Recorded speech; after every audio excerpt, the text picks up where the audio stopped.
Bismillahirrahmanirrahim. Bismillahirrahmanirrahim. Assalamualaikum warahmatullahi wabarakatuh. Innal hamdalillah nahmaduhu wa nasta'inuhu wa nastaghfiruh wa na'udzu billahi min shururi anfusina wa min sayyiati a'malina. Man yahdihillahu fala mudilla lahu wa man yudlil fala hadiya lahu.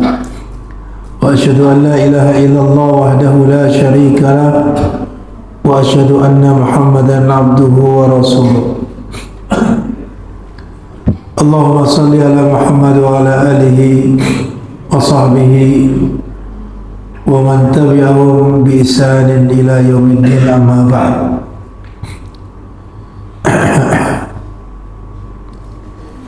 Alhamdulillah, pada malam hari ini Allah Subhanahu wa taala mengumpulkan kita kembali dalam majlis ilmu ini. Semoga langkah kita untuk menuju taman di antara taman-taman surga akan memudahkan kita betul-betul dimasukkan ke dalam surga Allah di yaumil qiyamah nanti. Man salaka tariqan yaltamisu fihi ilman sahhalallahu lahu bihi tariqan ilal jannah. Barang siapa yang menempuh suatu jalan untuk mencari ilmu, maka Allah mudahkan dengan jalan tersebut untuk menuju surga. Mudah-mudahan apa yang kita lakukan juga akan menjadi pemberat timbangan kita, timbangan kebaikan kita di yaumil qiyamah nanti. Pada kesempatan ini kita lanjutkan kembali insyaallah taala pembahasan kita tentang kajian tauhid yang kita ambilkan dari kitab Tauhid Al-Muyassar, yaitu tentang la ilaha illallah, dalilnya, maknanya, rukun-rukunnya, serta syarat-syarat yang harus dipenuhi. InsyaAllah ta'ala akan kita bahas satu persatu. Kita sebagai seorang muslim yang bersyahadat, bersyahadat la ilaha illallah, bersaksi bahwasanya tidak ada sesembahan yang berhak disembah kecuali hanya Allah, dan bersaksi bahwa Nabi Muhammad adalah utusan Allah. Ini sebagai rukun dari rukun Islam yang sangat utama. Yang pertama, tidaklah seseorang disebut muslim kalau tidak memenuhi rukun yang pertama ini. Yang menjadi pertanyaan bagi kita, sudahkah kita memahami apa itu la ilaha illallah? Sudahkah kita mengetahui maknanya? Demikian pula apa rukun yang terkandung di dalamnya, dan juga syarat-syarat yang harus kita penuhi agar la ilaha illallah yang kita ucapkan, yang kita yakini itu menjadi manfaat bagi yang mengucapkannya. Karena sia-sia kalau ternyata dia mengucapkan la ilaha illallah, tidak memahami maksudnya, tidak mengetahui syarat-syarat yang harus dipenuhi agar la ilaha illallah tersebut bermanfaat bagi dirinya. Baiklah, yang pertama, dalil daripada la ilaha illallah itu disebutkan di dalam Al-Quran dan juga banyak dalam hadis Nabi SAW.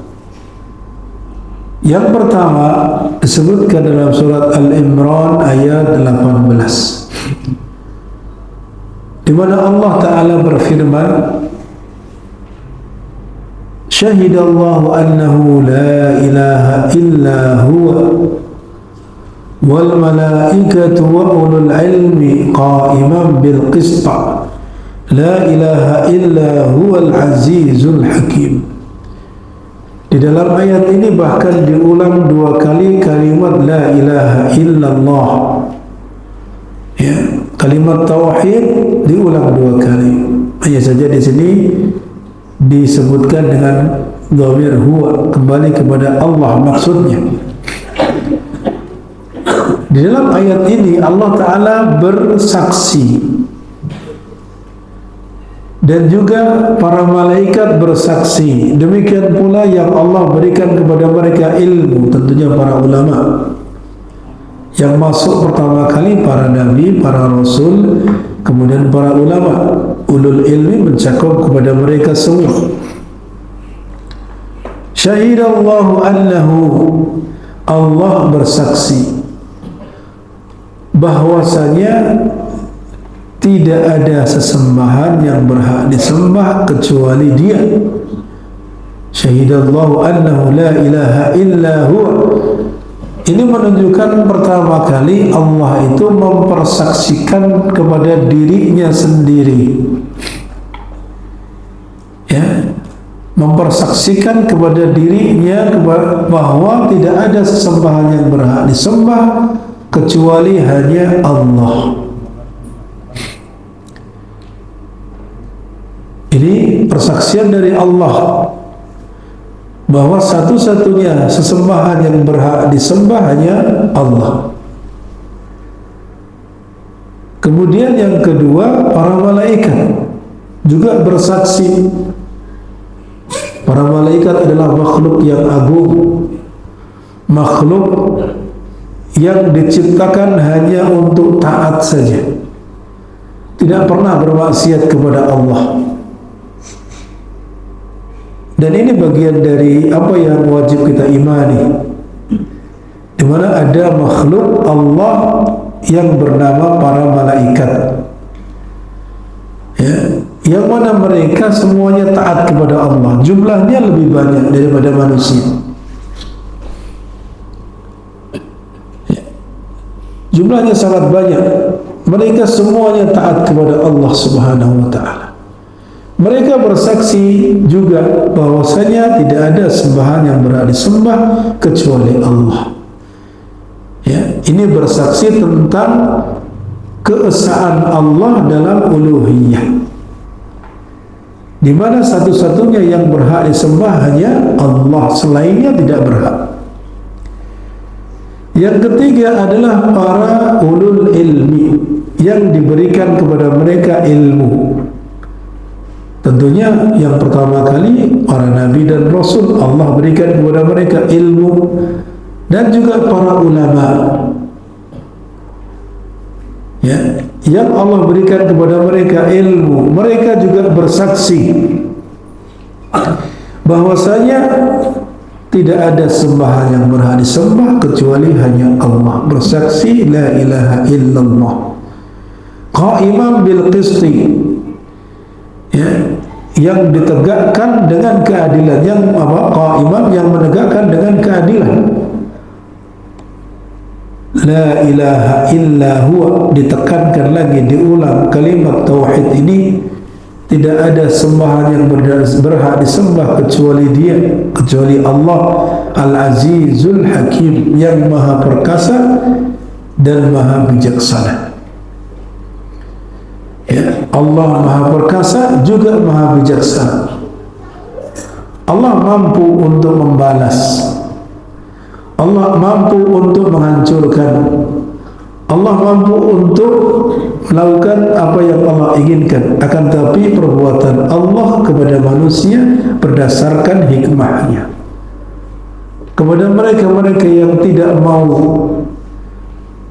ya, bersaksi bahwa tidak ada sembahan yang berhak disembah kecuali Allah, juga Allah akan hukum berdasarkan keadilannya. Itu dalil pertama. Dalil kedua adalah disebutkan dalam surat Muhammad ayat 19. Allah Ta'ala berfirman, fa'lam annahu la ilaha illallah. Ya, dalam surat Muhammad ayat 19. Allah Ta'ala berfirman, fa'lam, ketahuilah, ilmuilah. Ini perintah dari Allah agar kita memahami, mengetahui bahwasanya tidak ada sembahan yang berhak disembah kecuali Allah. Ya. Dan ini juga para ulama menyebutkan, di antaranya Imam Al-Bukhari menjadikan ayat ini sebagai dalil agar kita belajar, agar kita mau talabul ilmi. Beliau menyebutkan dalam satu bab di dalam kitab Sahih Bukhari itu, bab al-ilmu qabla al-qawli wal amal. Bab ilmu dulu, ya, ilmu sebelum berucap dan beramal. Sebelum kita mengucapkan ucapan, sebelum kita melakukan perbuatan, kita hendaknya tahu dulu. Nah, kemudian beliau mendatangkan dalil ini, fa'lam annahu la ilaha illallah. Ya. Sebelum kita ucapkan la ilaha, kita fahami apa makna la ilaha illallah itu. Jangan sampai kemudian kita mengucapkan la ilaha illallah setelah sholat atau setelah mengucapkan berbuat syirik. Padahal dalam ucapannya mengandung tauhid, dia bersaksi bahwasanya hanya Allah yang disembah, setelah itu minta kepada selain Allah. Nah, ini bertentangan perbuatannya dengan ucapannya, karena memang tidak paham. Ya. Kenapa dahulu orang-orang kafir Quraisy yang masih bersikeras mengikuti agama nenek moyang, bersikeras mengikuti agama yang turun-temurun mereka anut, ya, menyembah berhala, menyembah Lata, Uzza, Manat, banyak sesembahan, banyak tuhan-tuhan yang mereka sembah. Lalu ketika didakwahi oleh Nabi SAW agar menyembah Allah saja, ya, qulu la ilaha illallah tuflihu, ucapkanlah oleh kalian la ilaha illallah, niscaya kalian akan beruntung, akan menjadi orang yang menang, ya, orang yang beruntung. Akan tapi ketika mereka mendengar ucapan tersebut, mereka justru keheranan. Ya, mereka justru keheranan. Kita selama ini sudah menyembah banyak Tuhan, tidak ada masalah. Dan kemudian diminta supaya menyembah satu Tuhan saja dengan mengatakan apa? Dengan mengucapkan la ilaha illallah. Mereka di sini menunjukkan langsung faham. Ketika apa? Diperintahkan mengucapkan, agar kalian mengucapkan la ilaha illallah, itu langsung faham. Langsung faham konsekuensinya. Kalau mengucapkan la ilaha illallah, berarti Tuhan-Tuhan yang selama ini mereka sembah selain Allah itu diberangus semua, dibuang semua. Itu konsekuensinya. Mereka faham, sehingga mereka mengatakan, ya, aj'alal alihata ilaha wahida. Apakah dia mau menjadikan Tuhan-Tuhan ini hanya satu Tuhan saja? Hadza syai'un ujab, kata mereka. Ini sesuatu yang mengherankan, menakjubkan. Ya. Artinya mereka selama ini sudah menyembah Tuhan-Tuhan yang banyak, lalu sekarang diminta supaya mengucapkan kalimat la ilaha illallah, mereka langsung paham. Pahamnya apa? Yang selain Allah ditinggalkan, menyembah hanya satu saja. Itu begitu. Ya. Dan banyak sekali keadaan-keadaan di mana mereka diajak supaya mengucapkan la ilaha illallah, mereka langsung paham. Tapi sekarang yang mengaku Muslim, setiap hari mengucapkan la ilaha illallah, bahkan mungkin dia mengucapkan sambil geleng-geleng sampai apa? Ya, berbusa-busa mengucapkannya, Tapi giliran berdoa kepada selain Allah, giliran minta pertolongan kepada lembut, ya, ketika berkorban kepada yang bawa reksa di kampungnya, atau Dewi Sri, ya, atau yang punya lautan, dianggapnya begitu. Ini bagaimana kalimat la ilaha illallah yang diucapkan? Menunjukkan tidak faham kalimat yang dia ucapkan. Oleh karena itu kewajiban kita sebagai umat Islam ketika kita mengucapkan la ilaha illallah, mari belajar makna la ilaha illallah itu apa. Apa yang harus kita fahami konsekuensinya ketika kita mengucapkan la ilaha illallah. Itu demikian. Apa maknanya? Para ulama menjelaskan makna la ilaha illallah adalah la ma'buda bihaqqin illallah, atau sebagian menyebutkan la ma'buda haqqun illallah. Tidak ada sembahan yang berhak disembah kecuali hanya Allah. Ya, ada semua ini sesembahan, ada sesembahan. Mereka menyebut, ya, Lata sesembahan, Uzza sembahan, patung ini sembahan. Kemudian di India, di India banyak Tuhan, bahkan ada yang menghitung lebih dari 1000 Tuhan di sana. Ada yang mengumpulkan Tuhan-Tuhan itu ada 1300-an lebih Tuhan mereka sembah. Tentunya berbagai macam aliran, berbagai macam itu saking banyaknya mereka anggap sebagai Tuhan. Tuhan-Tuhan itu semua adalah tidaklah mendatangkan apa-apa, tidak menafsir. Nah, ketika seseorang mengatakan ini sesembahan, ini sembahan, ini yang disembah, ini sembah, lalu dia mengatakan yang paling berhak disembah hanya Allah saja, semuanya tidak berhak.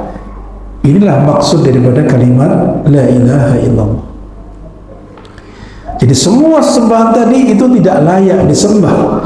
Itu sembah apa? Tuhan buatan manusia, buatan mereka sendiri lalu disembah.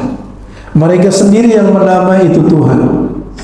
Tidak ada yang mengakui, ya, kecuali mereka sendiri. Maka ketika dia meyakini hanya Allah saja sembahan yang berhak disembah, selainnya adalah batil, tidak berhak disembah, tidak layak, berarti dia telah memahami makna la ilaha illallah.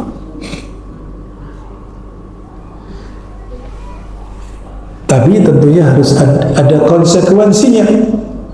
Konsekuensi ketika dia memahami selain Allah tidak berhak disembah, yang harus ditinggalkan.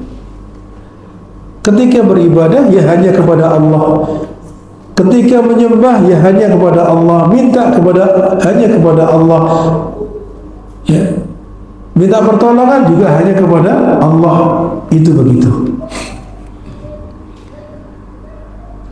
Di sana ada beberapa makna yang difahami, tapi makna ini semuanya batil, tidak tepat. Yang hendaknya dihindari, dijauhi. Memahami kalimat la ilaha illallah dengan makna tersebut. Makna yang batil diantaranya adalah la ma'buda illallah, tidak ada sesembahan kecuali Allah, tidak ada Tuhan selain Allah. Ini jika difahami secara detail maka itu salah. La ma'buda illallah, tidak ada yang disembah kecuali Allah. Apa sisi kesalahannya? Sisi kesalahannya apa kira-kira? Tidak ada sesembahan kecuali Allah.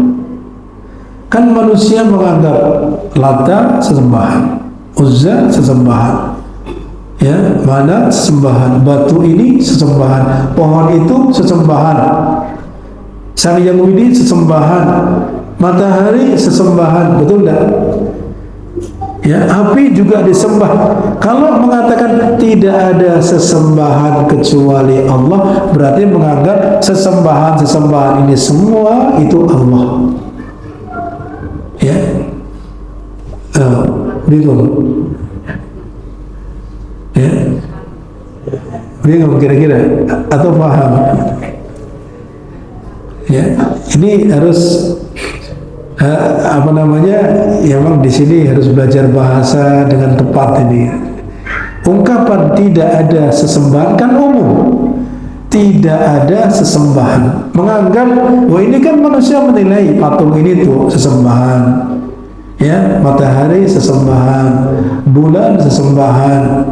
Kalau dia mengatakan tidak ada sembahan, tadi kan semua itu sesembahan, berarti mereka menganggap kalau dianggap tidak ada sembahan kecuali Allah, dan sembahan-sembahan tadi dianggap itu semua adalah Allah. Wassalam. Masih bingung? Itu begitu sisi kebatilannya. Menganggap berarti apa? Seperti tadi, tidak ada Tuhan selain Allah. Tidak ada Tuhan selain Allah. Apa kira-kira sisi kesalahannya dalam terjemahan ini?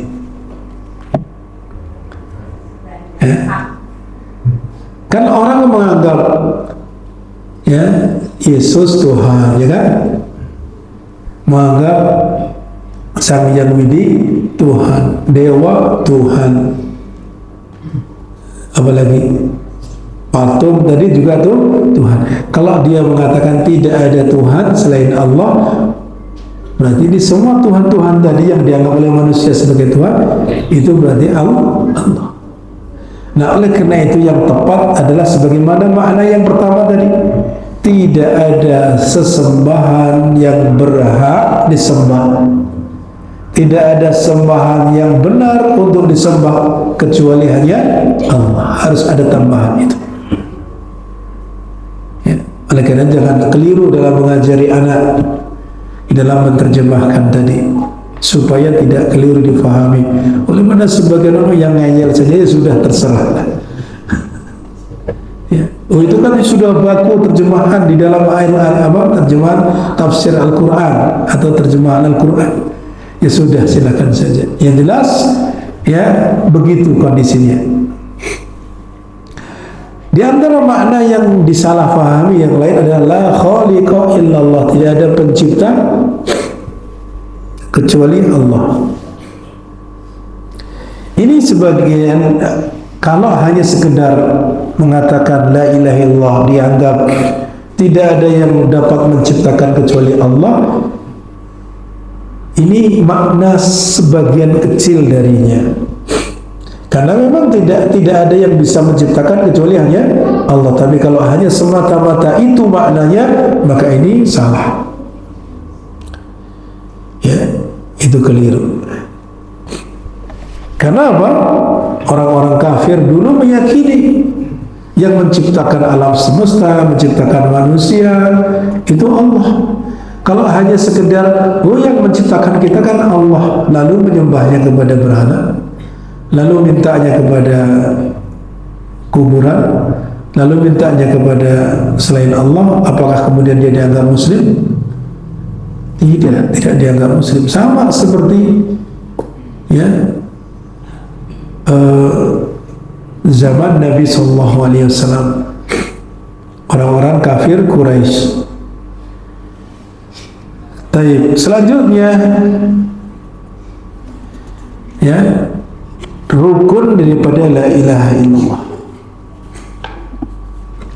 Rukun la ilaha illallah. Seperti hanya sholat ada rukunnya. Berapa rukun sholat? 14. Ingat-ingat ya, rukun sholat 14. Ya, wudu juga ada ya fardunya. Islam ada rukunnya, sholat ada rukunnya.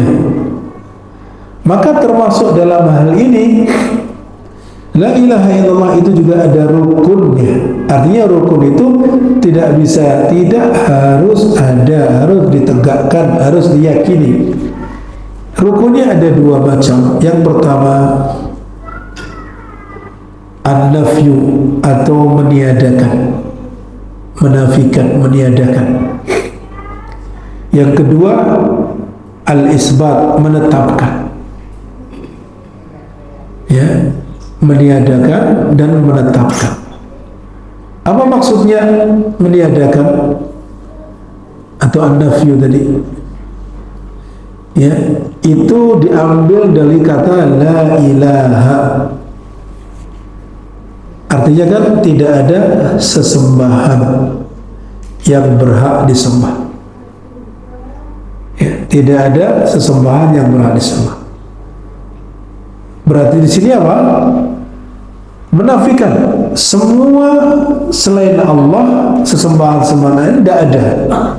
Artinya tidak ada sesembahan yang berhak disembah, tidak ada. Itu menafikan. Jadi yang dianggap oleh manusia sebagai Tuhan, sebagai sembahan, itu tidak ada. Itu namanya menafikan. Illallah, kecuali Allah, ini yang menetapkan.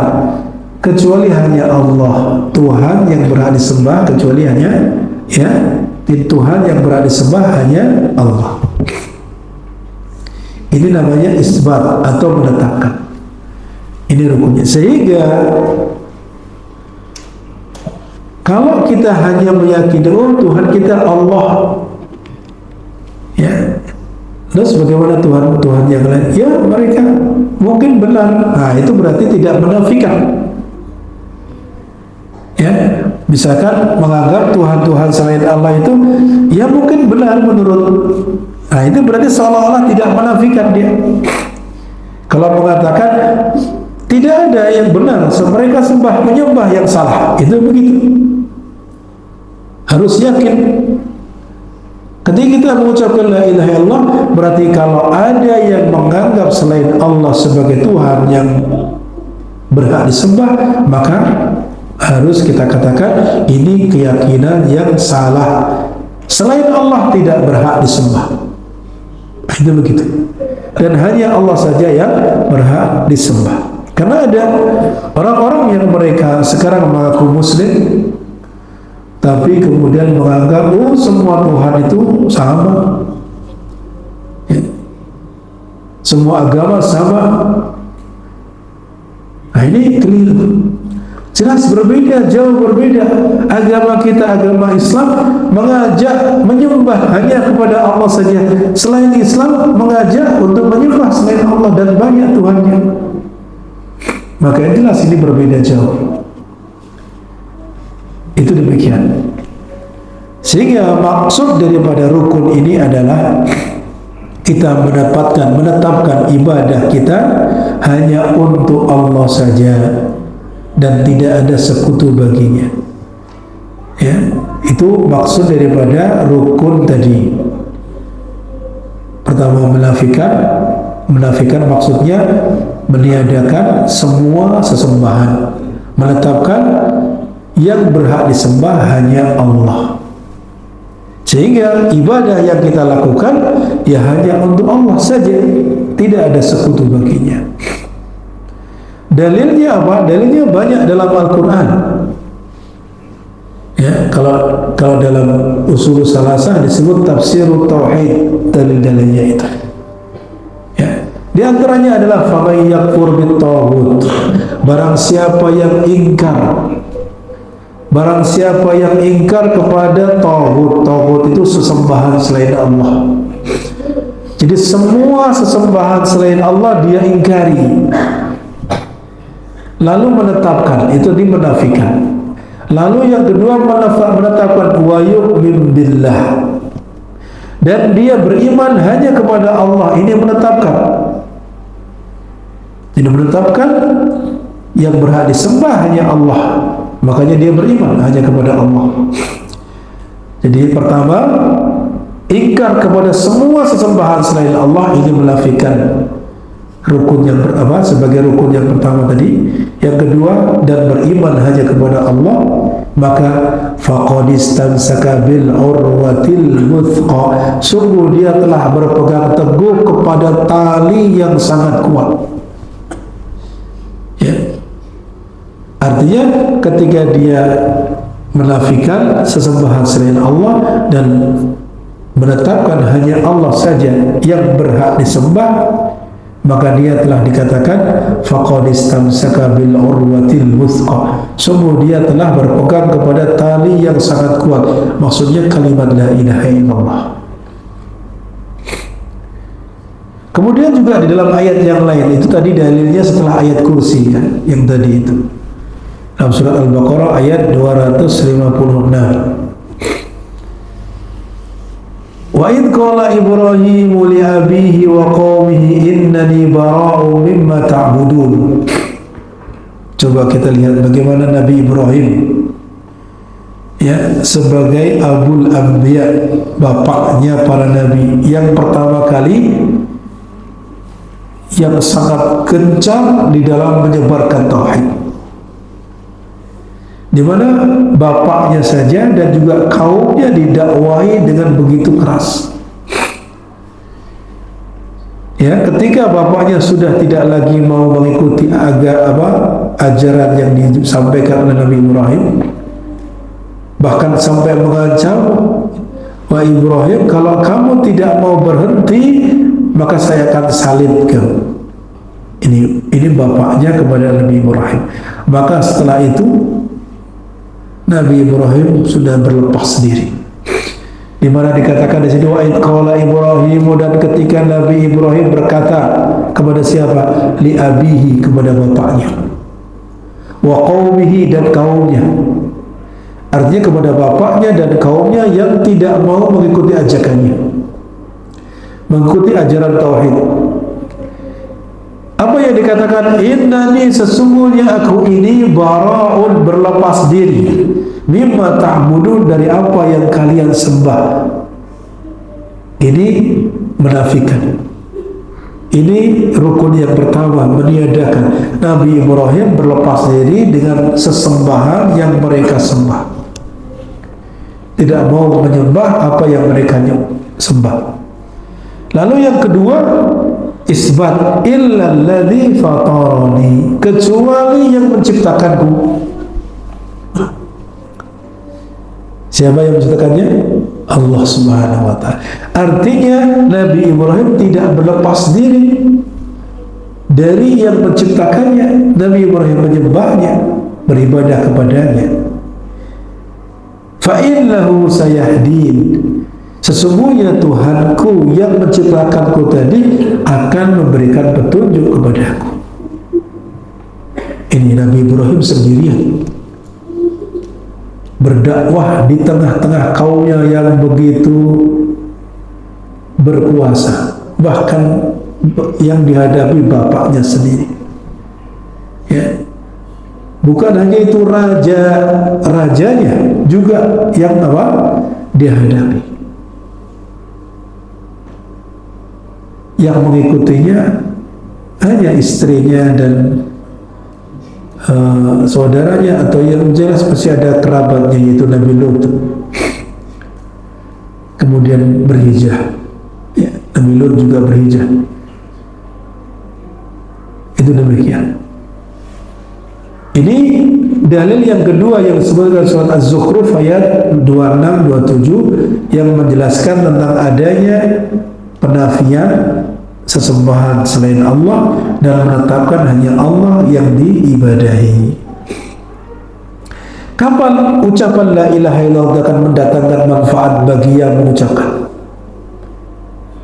Kapan kira-kira? Pertama, ketika orang tersebut memahami maknanya,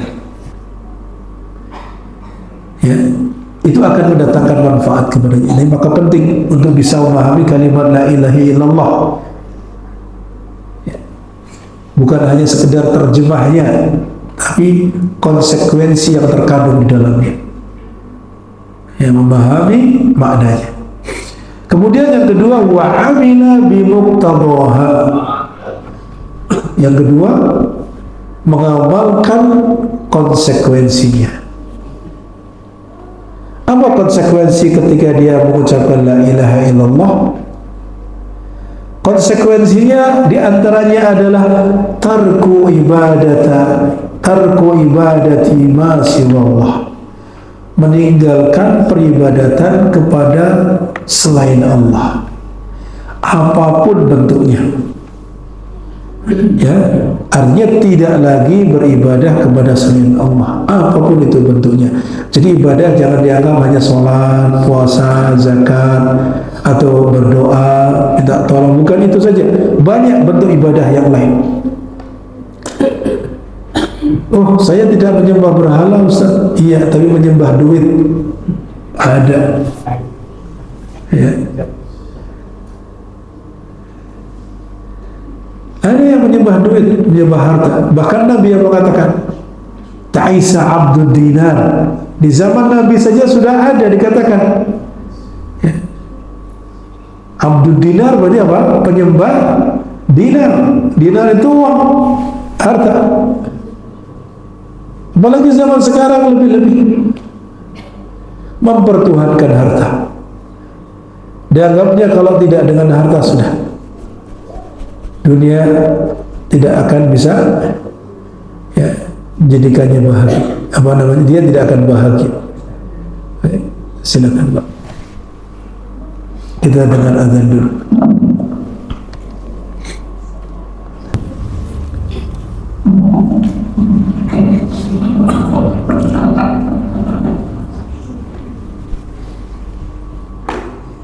Kita lanjutkan kembali. Saya ulangi tadi yang kedua, mengamalkan konsekuensinya. Konsekuensinya adalah meninggalkan semua bentuk ibadah kepada selain Allah dan beribadah hanya kepada Allah semata. Ini konsekuensi daripada la ilaha illallah. Saya ulangi bahwa kalau kita ditanya kapan kalimat la ilaha illallah itu akan mendatangkan manfaat bagi pengucapnya, bagi seseorang, yang pertama apa?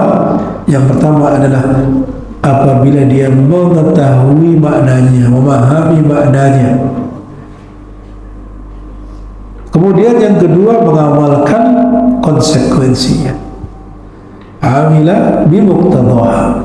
Apa itu konsekuensinya? Di antaranya adalah tarku ibadati ma siwallah, meninggalkan semua bentuk ibadah ya kepada selain Allah, dan wa ibadatullahi wahdah, dan beribadah hanya kepada Allah semata. Kemudian selanjutnya adalah syurut la ilaha illallah.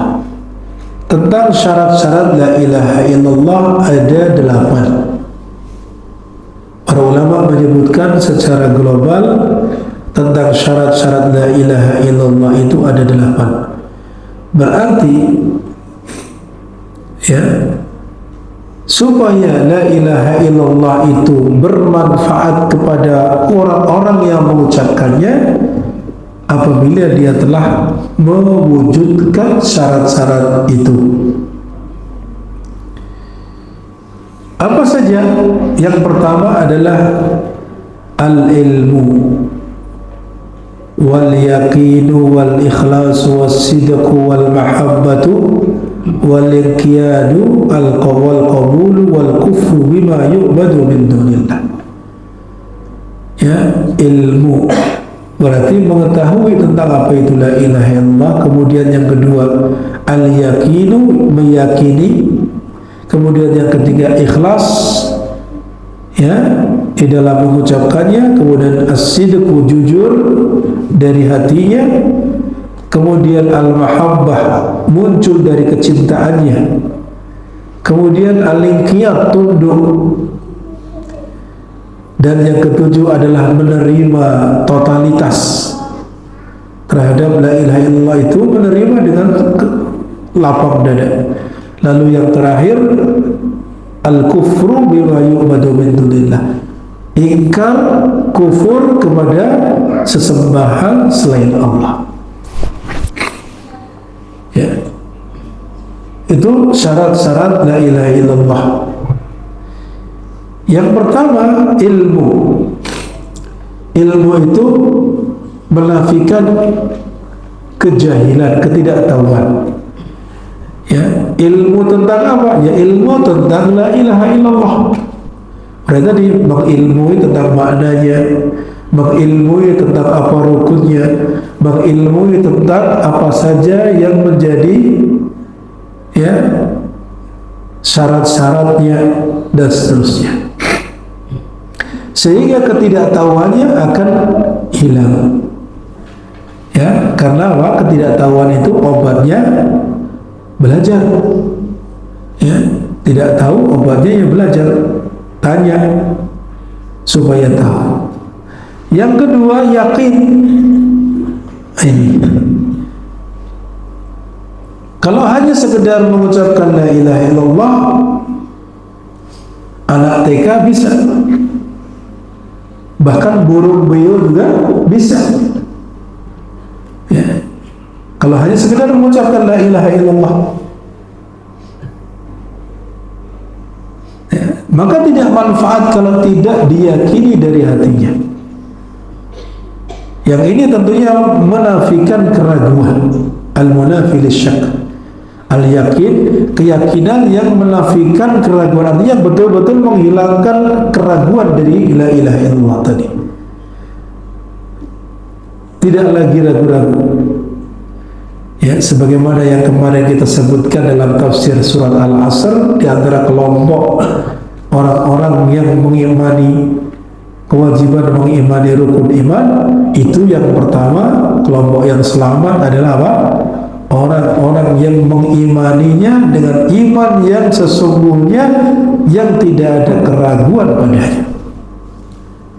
Nah, ini juga mengimani la ilaha illallah yang tidak ada keraguan, yang yakin betul datang dari hatinya. Yang ketiga, ikhlas. Artinya dia mengucapkan la ilaha illallah itu bukan karena tujuan selain Allah. Ya, betul-betul ketika dia mengucapkan kalimat la ilaha illallah itu betul-betul ikhlas. Yang hal ini menafikan kesyirikan. Ya, ikhlas itu menafikan kesyirikan. Sehingga ketika dia telah berbuat ikhlas, tidak ada lagi kesyirikan padanya. Yang keempat adalah as-sidqu, jujur, al-munafi lil kadhib, yang menafikan kedustaan. Ucapannya betul-betul jujur, bukan tipu-tipu. Ya, bukan apa? Tipu-tipu. Ya, bukan ucapan dusta, tapi jujur betul datang dari dirinya, dari hatinya. Kemudian yang kelima, al-mahabbah. Mengucapkan kalimat la ilaha illallah itu didasari cinta. Cinta kepada siapa? Cinta kepada Allah. Ya. Itu begitu. Yang menafikan kebencian. Bagaimana dia mengucapkan la ilaha illallah tapi benci kepada Allah? Maka ini tidak memenuhi syarat.